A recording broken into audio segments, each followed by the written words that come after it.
Feliz y bendecido día, aprendiendo un curso de milagros. El secreto de la verdadera oración es olvidarte de las cosas que crees necesitar. Pedir algo específico es igual que ver el pecado primero y luego perdonarlo. Del mismo modo, al orar pasas por alto tus necesidades específicas, tal como las ves, y las dejas en manos de Dios. Ahí se convierten en los regalos que le haces, pues le dicen que no antepondrás otros dioses a Él, ni que quieres otro amor que el suyo. Este libro es un comienzo, no un final.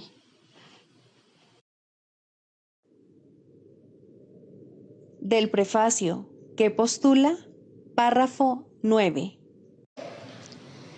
La percepción es una función del cuerpo y por lo tanto supone una limitación de la conciencia. La percepción ve a través de los ojos del cuerpo y oye a través de sus oídos. Produce las limitadas reacciones que éste tiene. El cuerpo aparenta ser, en gran medida, automotivado e independiente, mas en realidad solo responde a las intenciones de la mente. Si la mente lo utiliza para atacar, sea de la forma que sea, el cuerpo se convierte en la víctima de la enfermedad, la vejez y la decrepitud. Si la mente, en cambio, acepta el propósito del Espíritu Santo, el cuerpo se convierte en un medio eficaz de comunicación con otros, invulnerable mientras se le necesite, que luego sencillamente se descarta cuando deja de ser necesario. De por sí, el cuerpo es neutro, como lo es todo en el mundo de la percepción. Utilizarlo para los objetivos del ego o para los del Espíritu Santo depende enteramente de lo que la mente elija. Introducción. Este es un curso de milagros. Es un curso obligatorio. Solo el momento en que decides tomarlo es voluntario. Tener libre albedrío no quiere decir que tú mismo puedas establecer el plan de estudios. Significa únicamente que puedes elegir lo que quieres aprender en cualquier momento dado. Este curso no pretende enseñar el significado del amor, pues eso está más allá de lo que se puede enseñar. Pretende, no obstante, despejar los obstáculos que impiden experimentar la presencia del amor, el cual es tu herencia natural. Lo opuesto al amor es el miedo, pero aquello que todo lo abarca no puede tener opuestos. Este curso puede, por lo tanto, resumirse muy simplemente de la siguiente manera. Nada real puede ser amenazado. Nada irreal existe. En esto radica la paz de Dios. Capítulo 1. El significado de los milagros. Primero, principios de los milagros. Principio 36. Los milagros son ejemplos de recto pensar que armonizan tus percepciones con la verdad, tal como Dios la creó.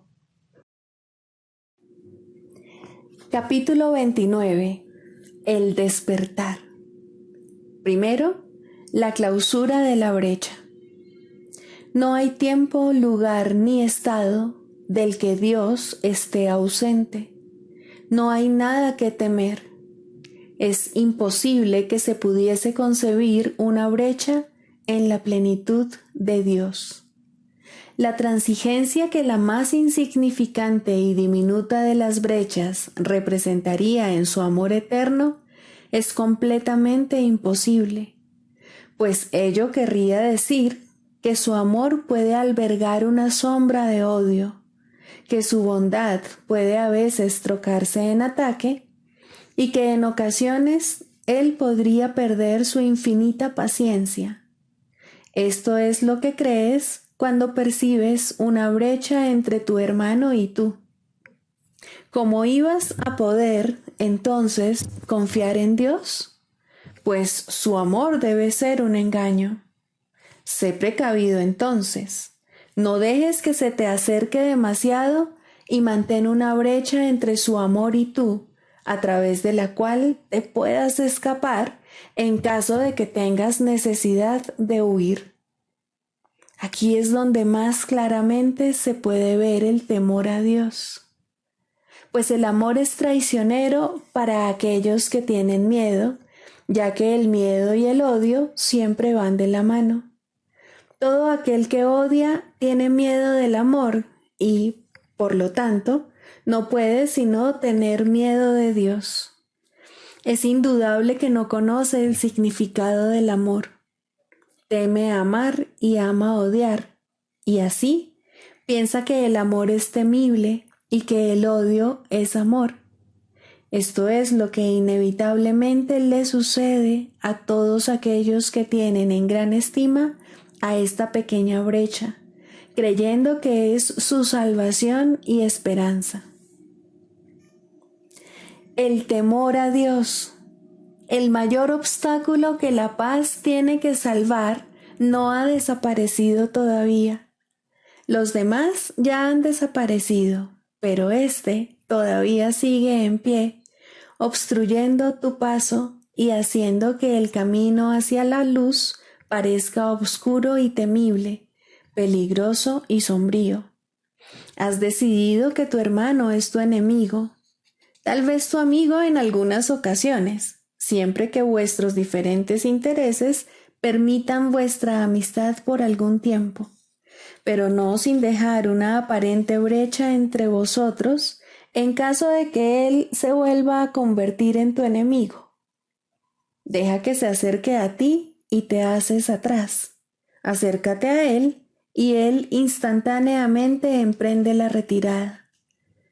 El acuerdo que establecisteis fue tener una amistad cautelosa y de limitado alcance, cuya intensidad estuviese cuidadosamente restringida. De modo que lo único que tú y tu hermano hicisteis fue establecer un pacto condicional, en el que uno de sus puntos era una cláusula de separación que tanto tú como él acordasteis no violar. Y convinisteis que violarla sería una infracción del acuerdo de todo punto intolerable. La brecha entre vosotros no es el espacio que hay entre vuestros cuerpos, pues ese espacio tan solo da la impresión de dividir vuestras mentes separadas.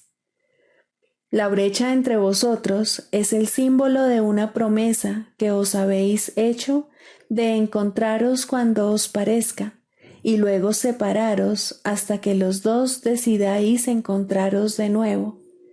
Y entonces vuestros cuerpos parecerán ponerse en contacto y concertar un lugar de encuentro donde reunirse.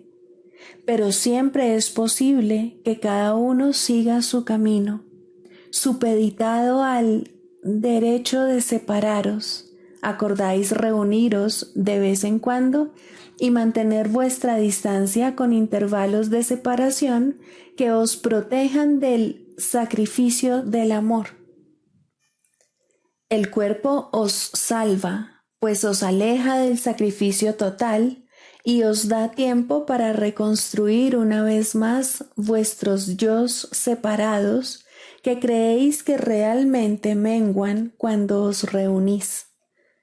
El cuerpo no podría separar tu mente de la mente de tu hermano, a menos que quisieses que fuese la causa de vuestra separación y distanciamiento.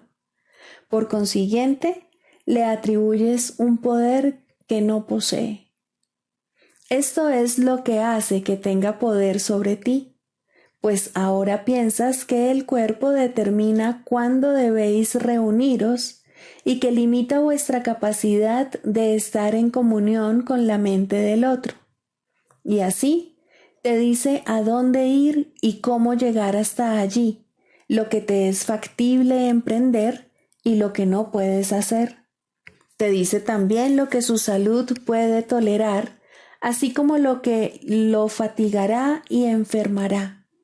Sus inherentes debilidades establecen los límites de lo que puedes hacer y hacen que tu propósito sea débil y limitado. El cuerpo se avendrá a todo esto si ese es tu deseo. Permitirá solamente limitados desahogos de amor intercalados con intervalos de odio y se hará cargo de decidir cuándo puede amar y cuándo se debe refugiar en el miedo para mantenerse a salvo. Enfermará porque tú no sabes lo que es amar. De este modo, utilizarás indebidamente toda circunstancia y a todo aquel con quien te encuentres, y no podrás sino ver en ellos un propósito distinto del tuyo. El amor no exige sacrificios, pero el miedo exige el sacrificio del amor, pues no puedes subsistir en su presencia. Para perpetuar el odio, es preciso temerle al amor y limitar su presencia solo a algunas ocasiones, manteniéndolo alejado del resto del tiempo. De esta manera, se le tiene por traicionero, porque parece ir y venir a su antojo y no ofrecerte ninguna estabilidad. No te das cuenta de cuán limitada y débil es tu lealtad y de cuán a menudo le has exigido al amor que se aleje de ti y te deje solo y en paz. El cuerpo, que de por sí no tiene ningún objetivo, es la excusa que tienes para los diversos objetivos que tienes y que le obligas a perseguir. No es su debilidad lo que te asusta, sino su falta de fuerza o debilidad. ¿No te gustaría saber que nada se interpone entre tú y él? ¿No te gustaría saber que no hay brecha tras la que te puedas ocultar? Los que descubren que su Salvador ya no es su enemigo, experimentan un sobresalto. Cuando se descubre que el cuerpo no es real, se suscita una cierta aprensión y se experimentan matices de aparente temor en torno al feliz mensaje de que Dios es amor. Cuando la brecha desaparece, no obstante, lo único que se experimenta es paz eterna, no más que eso, pero tampoco menos. Si no tuvieses miedo de Dios, ¿qué podría inducirte a que lo abandonases? ¿Qué juguetes o baratijas podría haber en la brecha que pudiesen privarte por un solo instante de su amor? ¿Permitirías que el cuerpo dijese no a la llamada del cielo si no tuvieses miedo de perder tu ser al encontrar a Dios? Mas, ¿cómo sería posible que perdieses tu ser al hallarlo?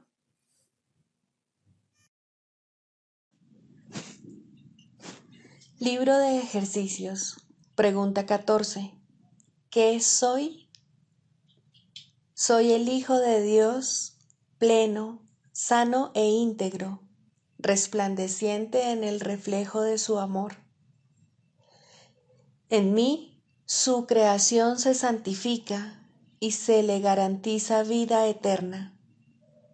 En mí, el amor alcanza la perfección, el miedo es imposible y la dicha se establece sin opuestos. Soy el santo hogar de Dios mismo. Soy el cielo donde su amor reside. Soy su santa impecabilidad misma. pues en mi pureza reside la suya propia. La necesidad de usar palabras está casi llegando a su fin ahora, mas en los últimos días de este año que tú y yo juntos le ofrecimos a Dios, hemos encontrado un solo propósito, el cual compartimos. Y así te uniste a mí, de modo que lo que yo soy, tú lo eres también. La verdad de lo que somos no es algo de lo que se pueda hablar o describir con palabras. Podemos, sin embargo, darnos cuenta de la función que tenemos aquí y usar palabras para hablar de ello, así como para enseñarlo si predicamos con el ejemplo. Somos los portadores de la salvación. Aceptamos nuestro papel como salvadores del mundo, el cual se redime mediante nuestro perdón conjunto. Y al concederle el regalo de nuestro perdón, éste se nos concede a nosotros. Vemos a todos como nuestros hermanos y percibimos todas las cosas como buenas y bondadosas. No estamos interesados en ninguna función que se encuentre más allá del umbral del cielo. El conocimiento volverá a aflorar en nosotros cuando hayamos desempeñado nuestro papel. Lo único que nos concierne ahora es dar la bienvenida a la verdad. Nuestros son los ojos a través de los cuales la visión de Cristo ve un mundo redimido de todo pensamiento de pecado. Nuestros los oídos que oyen la voz que habla por Dios, proclamar que el mundo es inocente. Nuestras las mentes que se unen conforme bendecimos al mundo. Y desde la unión que hemos alcanzado, invitamos a todos nuestros hermanos a compartir nuestra paz y a consumar nuestra dicha. Somos los santos mensajeros de Dios que hablan en su nombre y que al llevar su palabra a todos aquellos que Él nos envía, aprendemos que está impresa en nuestros corazones. Y de esta forma, nuestras mentes cambian con respecto al objetivo para el que vinimos y al que ahora procuramos servir. Le traemos buenas nuevas al Hijo de Dios que pensó que sufría. Ahora ha sido redimido, y al ver las puertas del cielo abiertas ante Él, entrará y desaparecerá en el corazón de Dios. Lección 358. Ninguna invocación a Dios puede dejar de ser oída o no recibir respuesta.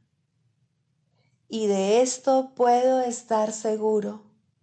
Su respuesta es la única que realmente deseo. Tú que recuerdas lo que realmente soy, eres el único que recuerda lo que realmente deseo. Hablas en nombre de Dios y, por lo tanto, hablas en mi nombre. Y lo que me concedes procede de Dios mismo. Tu voz, entonces, Padre mío, es mía también. Y lo único que quiero es lo que tú me ofreces, en la forma exacta en que tú eliges que yo lo reciba.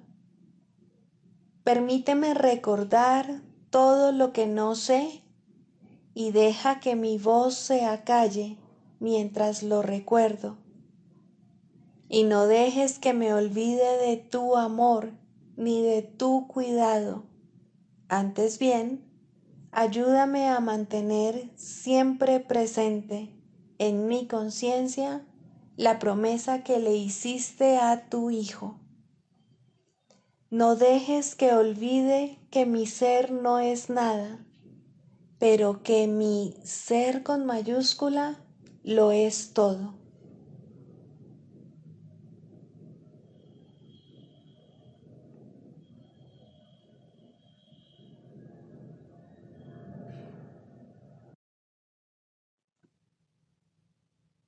Del Manual para el Maestro, pregunta 4. ¿Cuáles son las características de los maestros de Dios? 4. Mansedumbre. Para los maestros de Dios, el daño es algo imposible. No pueden infligirlo ni sufrirlo. El daño es el resultado de juzgar. Es el acto deshonesto que sigue a un pensamiento deshonesto. Es un veredicto de culpabilidad contra un hermano y por ende contra uno mismo. Representa el fin de la paz y la negación del aprendizaje. Demuestra la ausencia del plan de aprendizaje de Dios y el hecho de haber sido sustituido por la demencia. Todo maestro de Dios tiene que aprender, y bastante pronto en su proceso de formación, que hacer daño borra completamente su función de su conciencia. Hacer daño le confundirá y le hará abrigar sospechas y sentir ira y temor. Hará que le resulte imposible aprender las lecciones del Espíritu Santo. Tampoco podrá oír al Maestro de Dios, quien solo puede ser oído por aquellos que se dan cuenta de que hacer daño, de hecho, no lleva a ninguna parte y de que nada provechoso puede proceder de ello. Los maestros de Dios, por lo tanto, son completamente mansos. Necesitan la fuerza de la mansedumbre, pues gracias a ella, la función de la salvación se vuelve fácil. Para los que hacen daño, llevar a cabo dicha función es imposible. Pero para quienes el daño no tiene significado, la función de la salvación es sencillamente algo natural. ¿Qué otra elección, sino esta, tiene sentido para el que está en su sano juicio? ¿Quién, de percibir un camino que conduce al cielo, elegiría el infierno? ¿Y quién elegiría la debilidad que irremediablemente resulta de hacer daño cuando puede elegir la fuerza infalible, todo abarcante e ilimitada de la mansedumbre? El poder de los maestros de Dios radica en su mansedumbre, pues han entendido que los pensamientos de maldad no emanan del Hijo de Dios ni de su Creador. Por lo tanto, unen sus pensamientos a aquel que es su fuente, y así su voluntad, que siempre fue la de Dios, queda libre para ser como es.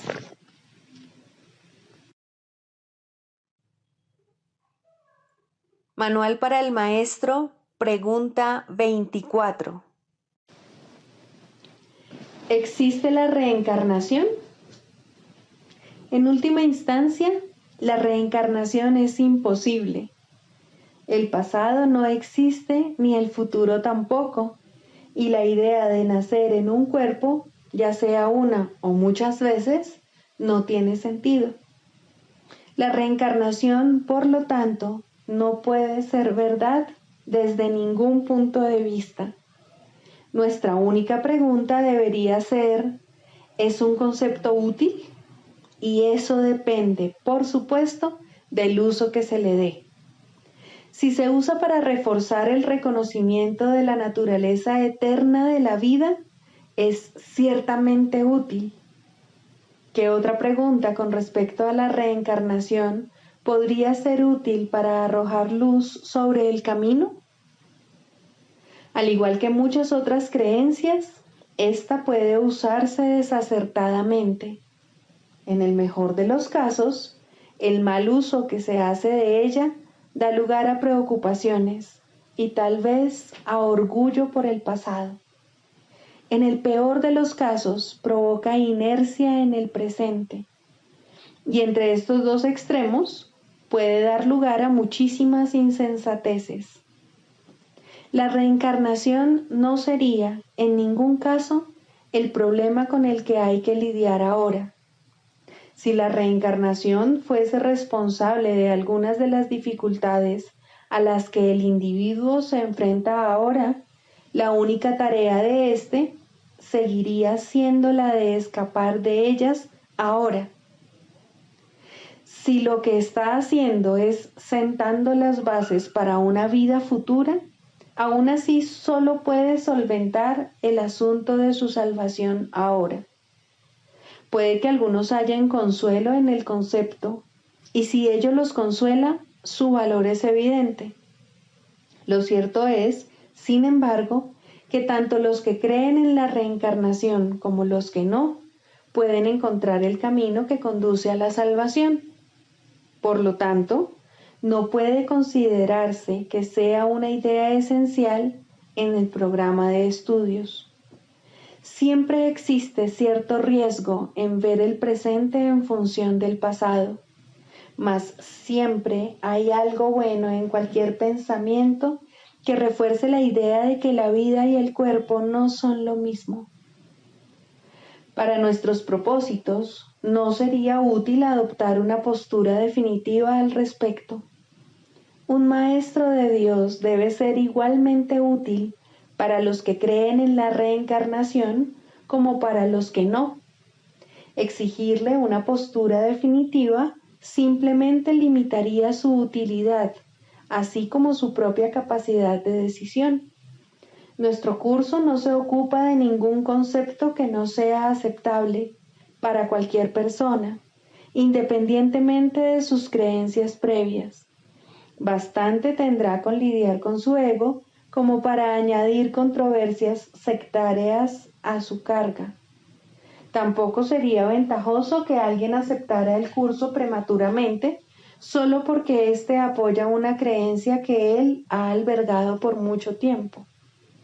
No puede hacerse demasiado hincapié en el hecho de que lo que el curso se propone es una completa inversión del pensamiento. Cuando esto finalmente se logre, cuestiones tales como la validez de la reencarnación dejarán de tener sentido. Hasta entonces, es probable que sean simplemente motivo de controversia. El Maestro de Dios, por lo tanto, hará bien en alejarse de todas esas cuestiones, ya que aparte de ellas es mucho lo que tiene que enseñar y aprender. Debe aprender y enseñar que las cuestiones teóricas no son más que una pérdida de tiempo, puesto que desvían al tiempo del propósito que se le asignó. Si un concepto o una creencia tiene aspectos útiles, se le dirá. También se le dirá cómo usarlos. ¿Qué más necesita saber? ¿Quiere decir esto que el Maestro de Dios no debe creer en la reencarnación ni discutirla con otros que sí creen en ella? Por supuesto que no. Si él cree en la reencarnación, sería un error que renunciase a su creencia a menos que su maestro interno así se lo aconsejase. Y eso es muy poco probable.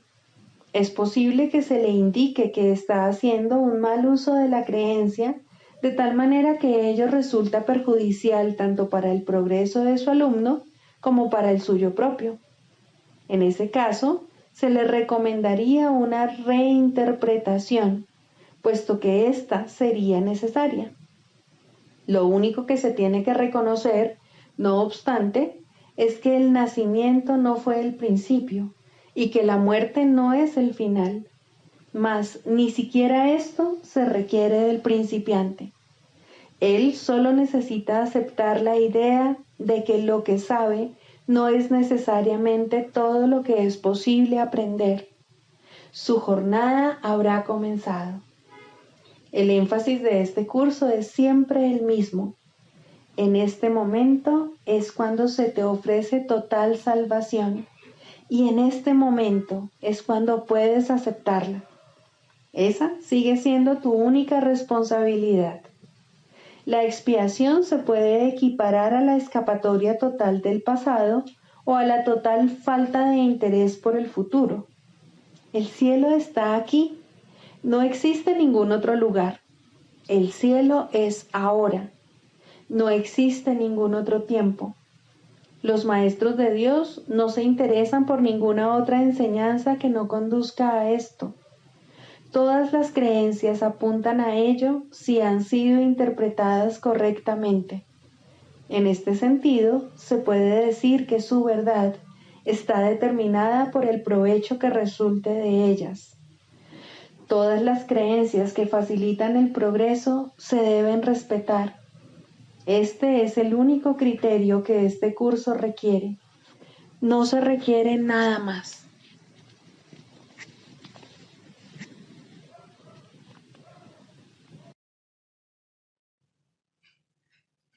Clarificación de términos. Mente, espíritu. El término mente se utiliza para representar el principio activo del espíritu, el cual le suministra a éste su energía creativa. Cuando el término va con mayúscula, se refiere a Dios o a Cristo, es decir, a la mente de Dios o a la mente de Cristo. El espíritu es el pensamiento de Dios que Él creó semejante a sí mismo. El espíritu unificado es el único Hijo de Dios o Cristo. En este mundo, puesto que la mente está dividida, los hijos de Dios parecen estar separados. Sus mentes, asimismo, no parecen estar unidas. En ese estado ilusorio, el concepto de una mente individual parece tener sentido. En el curso, por lo tanto, se describe a la mente como si consistiera de dos partes, el espíritu y el ego. El espíritu es la parte que aún se mantiene en contacto con Dios a través del Espíritu Santo, quien, aunque mora en esa parte, también ve la otra. No se usa el término alma, excepto en citas directas de la Biblia, por ser un término sumamente polémico. En cualquier caso, sería un equivalente de espíritu, entendiéndose que, al formar parte del ámbito de Dios, es eterna y nunca nació. La otra parte de la mente es completamente ilusoria y solo teje ilusiones. El espíritu conserva su potencial creativo, pero su voluntad, que es la de Dios, parecerá estar cautiva mientras la mente no esté unificada. La creación continúa imperturbable porque esa es la voluntad de Dios. Dicha voluntad está siempre unificada y por lo tanto no tiene significado en este mundo, no tiene grados ni opuestos. La mente puede gozar de rectitud o estar errada dependiendo de la voz que escuche. La mentalidad recta escucha al Espíritu Santo, perdona al mundo y en su lugar ve el mundo real a través de la visión de Cristo.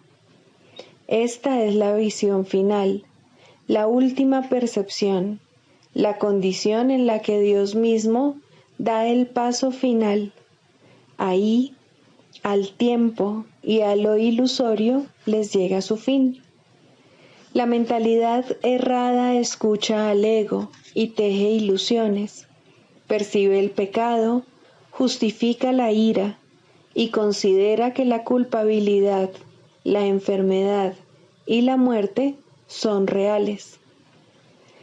Tanto este mundo como el mundo real son ilusorios, pues la mentalidad recta simplemente pasa por alto o perdona lo que nunca ocurrió. Por lo tanto, la mentalidad recta no es la mentalidad uno de la mente de Cristo, cuya voluntad es una con la de Dios. La única libertad que aún nos queda en este mundo es la libertad de elegir, y la elección es siempre entre dos alternativas o dos voces. La voluntad no está involucrada en la percepción a ningún nivel, y no tiene nada que ver con el proceso de elegir. La conciencia es el mecanismo receptor, el cual recibe mensajes tanto del plano superior como del inferior, del Espíritu Santo o del ego. La conciencia tiene niveles y puede cambiar drásticamente de uno a otro, pero no puede trascender el dominio de lo perceptual. En su nivel más elevado, se vuelve consciente del mundo real y puede ser entrenada para hacer eso cada vez con mayor frecuencia. Sin embargo, el hecho mismo de que tenga niveles y de que pueda ser entrenada demuestra que no puede alcanzar el conocimiento. Sexto, ¿cómo se define la sanación? El proceso de la psicoterapia, pues, se puede definir simplemente como perdón, pues no hay sanación que pueda ser otra cosa. Los que no perdonan están enfermos, pues creen que ellos no han sido perdonados. El asirse a la culpa, el abrazarla estrechamente y cuidarla, el protegerla con amor y el mantener en alerta su defensa, todo esto no es otra cosa que una implacable negativa a perdonar. Dios no puede entrar aquí, repiten los enfermos una y otra vez mientras lamentan su pérdida y, sin embargo, se regocijan en ella. La sanación ocurre a medida que un paciente comienza a escuchar el canto fúnebre que entona y a cuestionar su validez. Hasta que no lo escuche, no puede entender que es él quien se lo canta a sí mismo. Escucharlo es el primer paso en la recuperación. Cuestionarlo tiene que convertirse entonces en su elección. Hay una tendencia, y muy fuerte, a escuchar este canto de muerte solo un instante para luego descartarlo sin haberlo corregido. Estas conciencias fugaces representan las muchas oportunidades que se nos dan literalmente para cambiar de melodía. En vez de esta, puede escucharse el sonido de la sanación. Pero primero debe surgir voluntad de cuestionar la verdad del canto de la condenación. Las distorsiones extrañas que se tejen inextricablemente al interior del concepto del yo, que en sí no es otra cosa que una pseudocreación, hacen que este feo sonido parezca verdaderamente hermoso. El ritmo del universo, el canto del ángel heraldo, todo esto y más se oye en lugar de esos ruidosos chillidos discordantes. El oído traduce, no oye. El ojo reproduce, no ve. Su tarea es hacer agradable aquello que se invoca, no importa cuán desagradable pueda ser. Responden a las decisiones de la mente al reproducir sus deseos y traducidos en formas aceptables y placenteras. Algunas veces el pensamiento detrás de la forma se asoma, aunque solo muy brevemente, y la mente se asusta y comienza a dudar de su cordura, pero no permitirá a sus esclavos cambiar las formas que contemplan, los sonidos que oyen. Estos son sus remedios, sus salvaguardias contra la locura. Estos testimonios que traen los sentidos tienen un solo propósito: justificar el ataque y de esta manera conservar la falta de perdón sin reconocerla como lo que es. Cuando se la ve sin disfraz, resulta intolerable. Sin protección no podría soportarse. Aquí se atesoran todas las enfermedades, pero sin reconocer que es así. pues cuando no se reconoce una falta de perdón, la forma que toma parece ser algo distinto, y ahora es ese algo distinto lo que parece aterrorizar, pero no es el algo distinto lo que se puede sanar. No está enfermo y no necesita remedio. Concentrar tus esfuerzos sanadores aquí no es más que futilidad. ¿Quién puede sanar lo que no está enfermo y aliviado? La enfermedad toma muchas formas y lo mismo hace la falta de perdón. Las formas de una solo reproducen las formas de la otra, pues son la misma ilusión. Tan fielmente la una se traduce en la otra que un estudio cuidadoso de la forma de una enfermedad revelará con bastante claridad la forma de falta de perdón que representa. Sin embargo, ver esto no efectuará una sanación. Eso se logra mediante un solo reconocimiento, que solo el perdón sana una falta de perdón, y solo una falta de perdón puede ser el origen de cualquier clase de enfermedad. Esta comprensión es la meta final de la psicoterapia. ¿Cómo se alcanza? El terapeuta ve en el paciente todo lo que no ha perdonado en sí mismo y de esta manera se le da otra oportunidad de mirarlo, someterlo a una nueva evaluación y perdonarlo.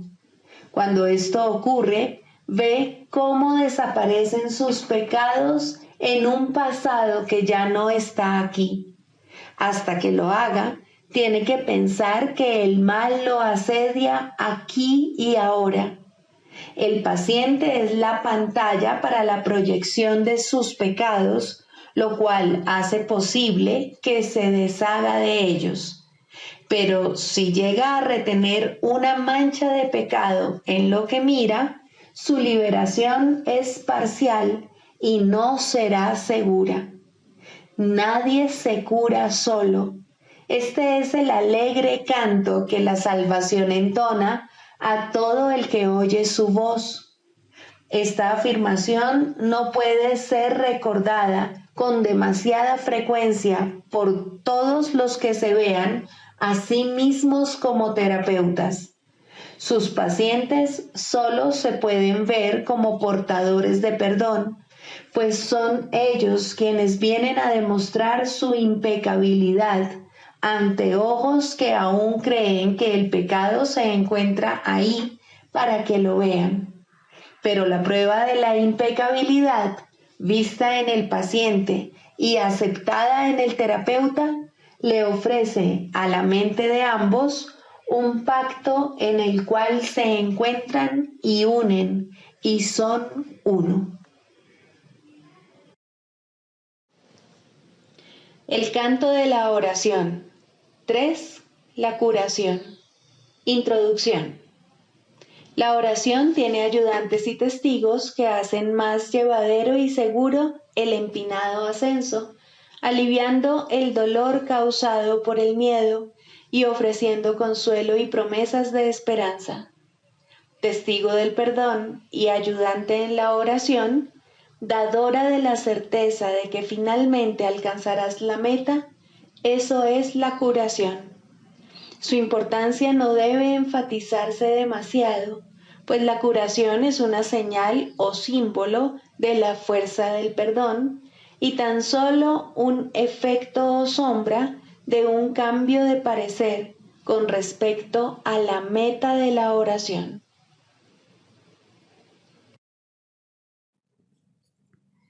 Sigamos a Jesús haciendo del perdón algo tan natural como respirar y algo tan vital como el aire.